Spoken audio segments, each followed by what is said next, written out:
చెంబల్ గరియల్స్ వార్తల్లో ఉన్నాయి. గరియల్స్ అంటే మొసళ్ళు. మనందరూ తెలుసు, మొసళ్ళు నీటిలో ఉంటాయి. ఈ చెంబల్ గరియల్స్ అంటే ఈ క్రోకడైల్స్ ఫిష్ ఈటింగ్ అనమాట, చేపలు తింటాయి. చెంబల్ నది ఎకోసిస్టమ్ చాలా బాగుందని అర్థం. ఎందుకంటే ఈ గరియల్స్ యొక్క సంఖ్య పెరిగింది. మొట్టమొదటిసారిగా చెంబల్ గరియల్ సంఖ్య 2000 వచ్చిందనమాట. అంటే 2000 గరియల్స్ ఉన్నాయి చంబల్ నదిలో. 2025 మధ్యప్రదేశ్ ఫారెస్ట్ డిపార్ట్మెంట్ వాళ్ళ సెన్సస్ మరియు wild life institute of India వాళ్ళ సెన్సస్ ప్రకారం ఈ చంబల్ గరియల్ పాపులేషన్ 2000కు పైగా పెరిగిందంట. ఇది శుభ సూచకం అని చెప్పొచ్చు. IUCN ప్రకారం ఈ చంబల్ గరియల్స్ అనేవి క్రిటికల్లీ ఎండేంజర్డ్ స్పీషీస్ గా ఉన్నాయి. సైట్స్ ప్రకారం conventional international trade on endangered species ప్రకారం ఇది అపెండిక్స్ 1 లో ఉన్నాయి అనమాట.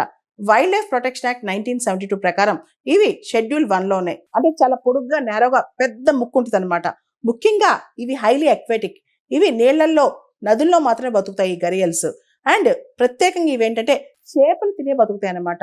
నార్త్ ఇండియన్ రివర్స్ లో ఈ చంబల్ గరియల్స్ ఎక్కువ కనిపిస్తాయి. ముఖ్యంగా చంబల్, గిర్వా, సోన్, గండక్ నదుల్లో ఈ గరియల్స్ ఎక్కువ కనిపిస్తాయి అనమాట.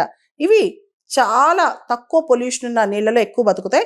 ఈ చంబల్ గరియల్స్ అనే క్రోకడైల్ వెరైటీ చాలా తక్కువ పొల్యూషన్ ఉన్న నదుల్లో నెస్టింగ్ ప్లేసెస్ ఏర్పాటు చేసుకుని ఎక్కువగా అక్కడ ఉంటాయి అన్నమాట. రీసెంట్ గా ఈ గరియల్స్ పాపులేషన్ పెరగడానికి ప్రధానమైన కారణం మధ్యప్రదేశ్, రాజస్థాన్, ఉత్తరప్రదేశ్ ఈ ప్రాంతాల్లో ప్రాపర్ ప్రొటెక్షన్, వీటి పరిరక్షణ స్ట్రాటజీస్ తీసుకొచ్చారు. అదేవిధంగా అక్రమంగా ఈ నదుల చుట్టుపక్కల శాండ్ మైనింగ్స్ కూడా, అంటే ఇసుకని మైనింగ్ చేయడం, ఇదంతా బ్యాన్ చేశారనమాట. అండ్ లోకల్ పీపుల్, ముఖ్యంగా కమ్యూనిటీ భాగస్వామ్యం అనేది ఈ గరియల్ ప్రొటెక్షన్ లో పెంచారనమాట. అండ్ వీటిని సైంటిఫిక్ మేనేజ్మెంట్, అంటే కొన్ని గరియల్స్ ని క్యాప్టివ్ బ్రీడింగ్ ద్వారా, అంటే వాటిని ఒక చోట ఉంచి వాటి సంఖ్య పెంచారనమాట. దియోరీ, కుక్రైల్ సెంటర్స్ లో వీటిని ప్రత్యేకంగా క్యాప్టివ్ బ్రీడింగ్ చేశారు. వీటన్నిటితో పాటు ఈ ప్రాంతంలో, ఎందుకంటే ఈ గరియల్స్ కేవలం చేపలు మాత్రమే తిని బతుకుతాయి కాబట్టి అక్కడ చేపల వేటను కూడా చాలా వరకు తగ్గించారనమాట.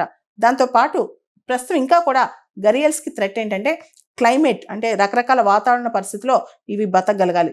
అదేవిధంగా రివర్ బ్యాంక్స్ ని ఎంకరేజ్ చేయటము, దాంతో పాటు విపరీతమైన కాలుష్యం అనమాట. ముఖ్యంగా వ్యవసాయం నుంచి వచ్చే కాలుష్యం, తర్వాత అర్బన్ పొల్యూషన్, ఇదంతా కూడా. సో వీటన్నిటి వల్ల ఇంకా గరియల్ సంఖ్య ఇంకా పెరగాల్సింది, ఇంకా తక్కువ పెరుగుతుందని చెప్పుకోవచ్చు అనమాట. ముఖ్యంగా inter state river governance, Uttar Pradesh, Madhya Pradesh, Rajasthan ఇలా రకరకాల రాష్ట్రాల్లో ఈ రివర్ గవర్నెన్స్ అనేది రాష్ట్రాలు సంయుక్తంగా వీటిని కోఆర్డినేట్ చేసుకోవాలన్నమాట. దాంతోపాటు బయోడైవర్సిటీ కాపాడుకోవడం అండ్ బఫర్ జోన్స్ క్రియేట్ చేయడం, నది చుట్టుపక్కల కూడా ఎక్కువ జనాభా, ఎక్కువ పొల్యూషన్ జరగకుండా చూడటం, దీనివల్ల కూడా ఈ గరియల్ సంఖ్య పెంచవచ్చు. గత 50 సంవత్సరాల్లో చంబల్ గరియల్స్ యొక్క సంఖ్య 2000 దాటడం ఇదే తొలిసారి. చంబల్ గరియల్స్ అనేవి కోల్డ్ బ్లడెడ్ యానిమల్స్ అనమాట. వీటికి, అంటే ఈ బేబీస్ వీటిలో పెరగాలన్నా సరే సూర్యరశ్మి తగలాలి. కాబట్టి వీటికి సూర్యరశ్మి అనేది అంతర్గతంగా బాడీ టెంపరేచర్ మెయింటైన్ చేసుకోవడానికి పనికొస్తే, అంతేకాదు సూర్యరశ్మి వల్లనే వీటి ఎగ్స్ లోని బేబీస్ యొక్క సెక్స్ కూడా డిటర్మైన్ అవుద్ది. అంటే ఆడ గరియల, మగ గరియల అనేది ఆ సూర్యరశ్మి తాకిడి వల్ల డిటర్మైన్ అవుద్దంట.